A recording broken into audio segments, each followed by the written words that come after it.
Hello, and in today's video we are doing score predictions for match week number 1 of the 2023 to 24 Premier League season. Yes, that's right, score predictions are back on the channel and we're going through match week 1 of the new season. It's going to be exciting. New season, new dreams. Let's see how it all pans out.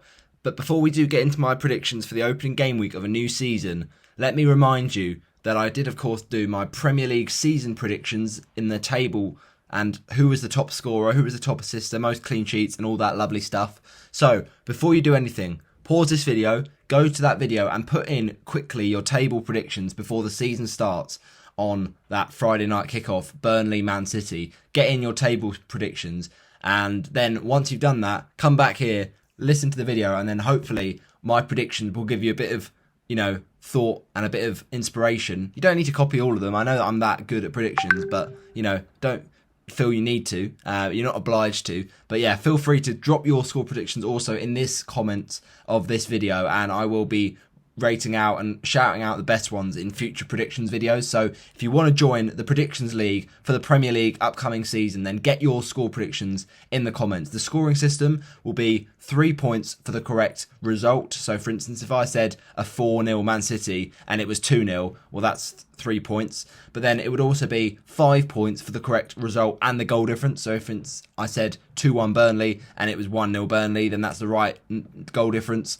And then if it would be the correct scoreline, you're getting 7 points. So that's how the scoring system works. Now you guys know, then we can get into the video and start off with that Friday night kickoff at Turf Moor on Sky Sports Premier League, 8 o'clock kickoff. It's Burnley after their winning title championship last season, managed by, of course, ex-Manchester City defender Vincent Kompany. And Manchester City coming off the back of an absolutely unbelievable record-breaking treble-winning season, and they are, again, going to be a force to be reckoned with. As much as everyone wants these title races to be a bit more balanced, and they were, to be fair, last season, Arsenal pushed City for a lot of the way. They just fell away the last couple of weeks, but ultimately City are still an imperious force, and they've not held back in the transfer window, bringing in Mateo Kovacic and now, more recently, Josko Gvardiol. Really good signing as well for their centre-back, strength and their options. They're looking very, very strong at the moment. And let's not forget that a lot of these players for Man City have better seasons in their second season. So the likes of, perhaps, if he stays, maybe we'll see more from Calvin Phillips. We just don't know. It didn't quite work there. But met plenty of players for Man City like Julian Alvarez. He had a great season last year. He could have another big season in his second season. So City are just a joke of a team right now, as is Erling Haaland, the absolute robot. And he'll be fancying to kick off the season in style. So yeah, look, it's going to be a really fascinating one because you looked at Burnley last season in the Championship. Their style of football was very much based on Man City, that possession-based football. So Burnley are going to go into this season, I think, going to be quite brave with their tactics. They're not the Burnley that we used to see under Sean Dyche, that kind of Brexit ball, flat 4-4-2 football, just lumping it up to the striker. It doesn't work like that at Burnley anymore. But you would imagine they would still be a bit more careful against these bigger teams like City, like Arsenal, like Liverpool. Whereas the teams like Bournemouth, like, Nottingham Forest, the teams that Burnley will feel they should get points against, they could well play their possession football. But it'll be interesting to see if Kompany sticks to his guns in this opening fixture. And the story's written, isn't it? Kompany does one over his old manager and gets them a win on opening night. But it would be a big, big shock, wouldn't it? City are very, very good, especially when it comes to facing promoted sides. But their perfect record of game week 1 is not just as perfect as you think. They did obviously win, on the opening day of last season. Ultimately, that was a big, important win for them away to West Ham, and that was Haaland announcing himself to the league. But then you'll remember the season before that, a defeat to Tottenham, who, was their bogey club. And there's actually an interesting record with Burnley where the last few seasons, Burnley have actually managed to always beat the team that was champion the season before. Now, I don't expect that will happen again, but just an interesting point of discussion that, because I think Burnley, they had beaten Leicester City the year after they won the league. They beat Chelsea the year after they won the league. So a bit of a pattern there, but no, it's probably not likely. I'll say Burnley 0, Manchester... No, actually, I think Burnley will score, to be honest. Burnley 1, Manchester City 3 is my prediction for the opening game. So goal scorers in this opening game, City to score first. Who else but Erling Haaland, because he's a joke. And then Burnley actually get an equaliser and everyone's like, what's going on? This is a crazy shock. And the goal scorer for Burnley, I think, will be Jack Cork. But then, for City, the goals come next from Julian Alvarez to get the second for Manchester City. And then the third goal for Manchester City comes from the midfielder. That is, yes, the new boy, Mateo Kovacic. That's my prediction, 3-1 to City. Right, moving on, let's talk about Arsenal v Nottingham Forest. Now, Arsenal v Nottingham Forest, I think, is going to be even more of a whitewash. Because ultimately, yes, Forest, they did stay up last season. They did very well to do that. But I honestly think that Arsenal are going to really push City as much as they can again this season. And, they've strengthened in the window, bringing in the likes of Jurriën Timber. Obviously, Kai Havertz is the main one. We'll have to see how he fits in. But with Gabriel Jesus being ruled out for a few weeks, that is a real blow for Arsenal's chances. However, they have still got players like Leandro Trossard who can come in. Martinelli's obviously a main man in that side. You'd imagine he has another good season. And of course, Bukayo Saka is absolutely key for them. Nottingham Forest, as I said, did do well to stay up and actually beat Arsenal in this fixture to actually stay up last season and end Arsenal's hopes of winning that title. But Arsenal obviously are still going to be much fancied here. At home, they're pretty strong. Although they do concede a lot of goals, they think they'll probably win. And Forest, they do have a few issues, right? Their squad is not getting any easier. And ultimately, they did well to stay up after a lot of players coming in. But it's just not as easy as that for Forest. It won't just click straight away. And they've got quite a few injuries. The likes of Taiwo Awoniyi might play, but he's a bit of a doubt for game week 1. And also players, in the kind of fullback positions, they're not the best, right? They've brought in Ola Aina, but him up against Bukayo Saka, I think that could be a big, big moment for Arsenal. So I think Arsenal with a very big win. Arsenal 4, Nottingham Forest 0 on opening day. Arsenal first goal scorer, I think, will come through Leandro Trossard. But then the second goal for Arsenal, Gabriel Martinelli. Then the third for Arsenal, a goal from Gabriel, the centre-back. And then Arsenal finish with a fourth goal from Bukayo Saka from the penalty spot. Next up, it's Bournemouth against West Ham United, and this is a game I see Bournemouth actually struggling in because as much as they were quite good last season under, Gary O'Neill, they've now gotten a new manager. I think it's going to take time for him to adapt. I think Iraola is going to be playing attacking football. A lot of people have made that comparison to Marcelo Bielsa at Leeds. Whether or not that's the case and Bournemouth just throw in the towel defensively, we can't be so sure. But I think Bournemouth are going to have a bit slightly harder of a season this year just because I think teams will have worked them out by now. And Solanke's, decent, but they haven't really brought in any other threatening attackers that I'm that excited about. Justin Kluivert could be a good signing, but we'll just have to see if he adjusts to the Premier League. West Ham, on the other hand, obviously they have had a bit of a weird summer, letting go of Declan Rice to Arsenal. That's a big loss for them, but it was just inevitable to happen. Obviously, they've also brought in, a very interesting figure in the likes of Edson Fernandez, or is it Alvarez? But basically, it's another defensive midfielder to replace Rice, so that's good for them. But generally, incomings has not been that frequent, although in pre-season, Divin Mubama has looked very good for them, so maybe with Skamaka leaving the club, maybe he could get some minutes. But I still feel that Bournemouth will lose this one. I'll say Bournemouth 1, West Ham United 2. Goal scorers, I think West Ham, first goal, Jared Bowen. Then Bournemouth's equaliser, again, I mentioned him, but it's going to be Solanke. And then West Ham's second goal, I think, will come from a bit of Vladimir Soufal. Next up, it's Brighton versus Luton. Of course, Luton's first game in the Premier League history and first game in the First Division, I think, ever.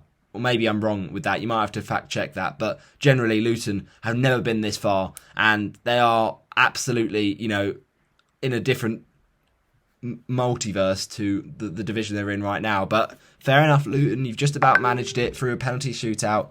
We'll give you it. But I just think it's Brighton who last season were just superb and just they're growing so much as a team under Roberto De Zerbi. I think Brighton will really make a statement victory here to really shock Luton into the settling into life in the Premier League. Brighton 3, Luton Town 0. And goal scorers for Brighton, I think there'll be 2 from Kaoru Mitoma. And then the third goal for the Seagulls, I think will come from the ex-Watford boy, Joao Pedro. I think he'll get a cheeky little goal at the end after getting subbed on. And that will be a nice moment for him, ex-Watford. He, of course, did score against Luton Town on his birthday, his first goal for Watford in the league. So watch this space. That could be a story there. But yeah, Brighton were just so superb this season. Obviously, Luton with Rob Edwards at the helm. It's painful watching that, the former Watford manager. But I think Pedro will do him dirty. Next up, we've got Everton against Fulham. I think this is actually a game that we can actually expect quite a low-scoring one because neither side, I just don't think they're scoring loads of goals. Everton especially, they just haven't had a player that's really got them the goals for a few seasons now. They've got Neil Maupay, who's their kind of main man, which is telling you all you need to say. Demarai Gray's been in and out of the team. Sean Dyche doesn't seem to fancy him. And, you know, they've had a lot of injuries as well. Coleman is also injured. But also they've got, like, you know, decent midfield, Amadou and Arna, players like that, but just nothing that gets me excited. And Calvert-Lewin's just always injured, basically. So they'll really want to have a better season than last year because they only just stayed up on the final day. Fulham, on the other hand, had a really good season, to be fair. As a promoted club, they did prove the doubters wrong. But I think with Mitrovic saying that he's not going to play for the club again, they brought in Jimenez. Andreas Pereira, will he be fit to start the season? Will he have as good as a season last year? We just don't know. I think Fulham will have a slight regression from last year, but still good coach, and obviously the going to the former club of his time at Goodison, Marco Silva. Will he get a few boos? Probably, but I think he will have won over Everton, and it will be Everton 0, Fulham 1, and the only goal scorer for the Fulham side is going to be Kenny Tete. Then it's Sheffield United v Palace. I think this will be another tight one. I think Sheffield United coming into the new season, look, at the end of the day, they are a bit of an unknown because they have been in the Championship for a couple years now, a couple seasons. They weren't great in that 20-21 campaign under Paul Heckingbottom, but Heckingbottom is still there and their squad is still pretty similar. But the problem I've got with Sheffield United is a lot of their players are out injured and a lot of them are ageing, like Ollie McBurney and, you know, the likes of Basham. They just haven't really massively improved their squad. And the main thing is their main man, Iliman Ndiaye, has left the club, who was so good last season. He's gone to Marseille, which is a very odd one. I thought Sheffield United would do everything they could to keep him, but, you know, so I worry where the goals will be for Sheffield United, but they could be all right defensively because they got a few experienced players like Baldock. But then Palace, on the other hand, you know, under Hodgson again, he's signed on for another year. I think I was quite surprised by that. You know, he did do well, to be fair to him, at the end of the last season. Eze was really good form. But I just think, how much further can Palace go under Hodgson? Like, it's just not that inspiring. But, you know, we'll see how they do. I think it's a big season for Eze, especially because now Zaha's left, gone to Galatasaray, and also Elise looks like he might be injured. So, yeah, it's a tricky one, this one. But I think I'm just going to edge towards Palace on the opening day. I'll say Sheffield United 1, Palace 2. Then we've got Newcastle v Aston Villa. Now for this, I do feel that Newcastle will get the victory, but I think Aston Villa will really make it a tough one. Newcastle United 2, Aston Villa 2. Aston Villa 1. 2-1 to the Magpies. But I think Newcastle will struggle a bit more this season with Champions League football as a factor. I think Villa's goal scorer will be Ollie Watkins, but then goals for Newcastle I think will come from, firstly, Bruno Guimaraes, and then the second for Newcastle, it's not going to be Callum Wilson. I know he always scores in Game Week 1, but not this time. Instead for Newcastle, a bit of an underdog scorer. But yes, you've heard it here first, people. The goal scorer to win it on Saturday Night Football for the Magpies is going to be the fullback, Dan Burn. Okay? Next up, it's Brentford v Tottenham. Now, the big story here, of course, is what is going to happen with that man there, Harry Kane. Is he going to be leaving? They've, of course, got Barcelona as a friendly tonight, Tottenham, and of course he did score like 4 goals against Shakhtar in a pre-season friendly, but I just think Kane is going to leave. I don't know, it's basically, does he stay, and hence, does he play this game, and he probably will stay, it's what Kane has admitted, but the question is, does he stay before that Brentford game? We'll have to see, but ultimately, he's not in the squad tonight against Barca. I think that was just expected. I think a few players have been rested, But who knows if he'll stay, right? Bayern, if they get a more improved offer, he could well be gone. We just do not know. And that's a big factor is whether or not they win this game, because he did score home and away to Brentford last season, Harry Kane.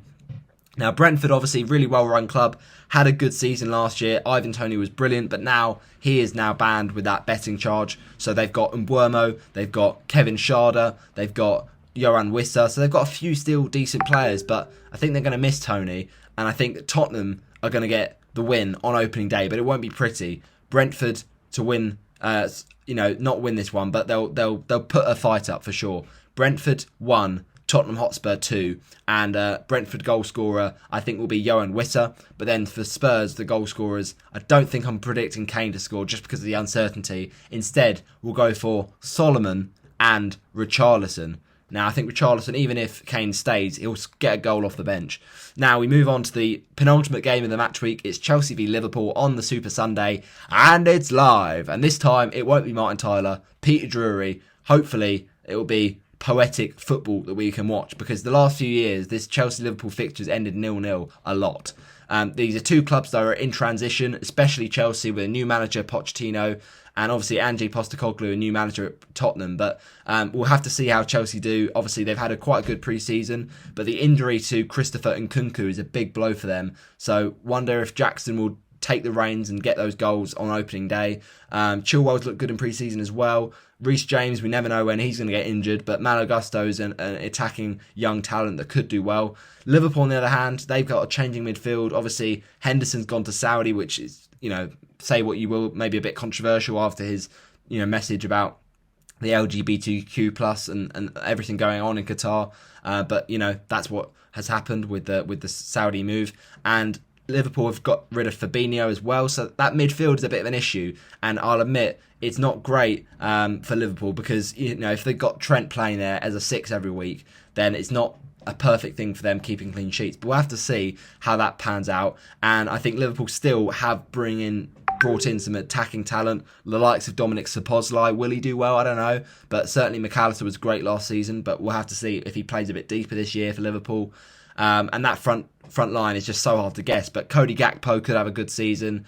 Luis Diaz back from injury, hoping he'll be better and fitter. And Diogo Jota as well. Will he get the minutes? We'll have to see. But I think Chelsea, this Liverpool game, I think there will be goals for once. But I just factor in that Liverpool's attack, for me, it's more familiar, and I think it's going to click. Chelsea to lose this one, though. Chelsea 1, Liverpool 2. And the Chelsea goal scorer, I think, will be midfielder, and that midfielder goes by the name of... No, not Conor Gallagher, of course not. I'm going to go for instead the man who, actually, to be fair to him, has got a lot of ability, Enzo Fernandez. But then Liverpool goal scorers on the opening day, Trent Alexander-Arnold with a free kick in the top bins. And then the second goal for Liverpool, Cody Gakpo. And now we finally close with the last game of the match week. It's Manchester United versus Wolves. And I see this as being a very comfortable Man United win, because Wolves have had a pretty cagey summer window. Not many incomings, a lot of outgoings. The likes of Ruben Neves gone to Saudi. Basically, everyone's gone to Saudi. And there's a bit of up in the air about their goalkeeper situation. Will Jose Sarr leave? We've seen, obviously, with teams like Forest, obviously they might have Matt Turner starting, the former Arsenal player. That's quite a nice narrative. But generally, yeah, it's Wolves who are, generally a lot of Portuguese players up against Manchester United. Of course, there's a certain Portuguese in the middle of that midfield that certainly does do well for them. Bruno Fernandes has actually never scored against Wolves, but I think that could come to an end, because United in pre-season have looked great. Mount's been brought in. I think Fernandes could push further forward, but they've also brought in Rasmus Højlund, and I think he's not going to be fit for this first one, but generally could be a good pick. The guy coming in from Atalanta, and Onana in goal is going to be interesting to see how that goes. But I will say Manchester United 3, Wolverhampton Wanderers 0, and United goal scorers. I think the first goal for Manchester United will come from Jadon Sancho. The second for United is Bruno Fernandes. Or Brun Fernandes. I think that's how it's pronounced in Portuguese. And then the third and final goal scorer for Manchester United, I'm saying Alejandro Garnacho, the 5.0 in FPL. Just saying. But those are my predictions for match week number 1 of the 2023-24 season. Get yours in the score predictions down below. And I did mention FPL at the end of the video there. My FPL preview for game week 1 team selection will be dropping on Friday at 6:30 when the deadline is, and that's when I'll be at Fest. So watch out for that game week 1 team selection video, and that will be on my other channel, FPL Yellow Army. And also I will be doing a championship week 2 score predictions video very, very soon, so watch out for that. Hope you have enjoyed. I'll see you next time. Bye bye.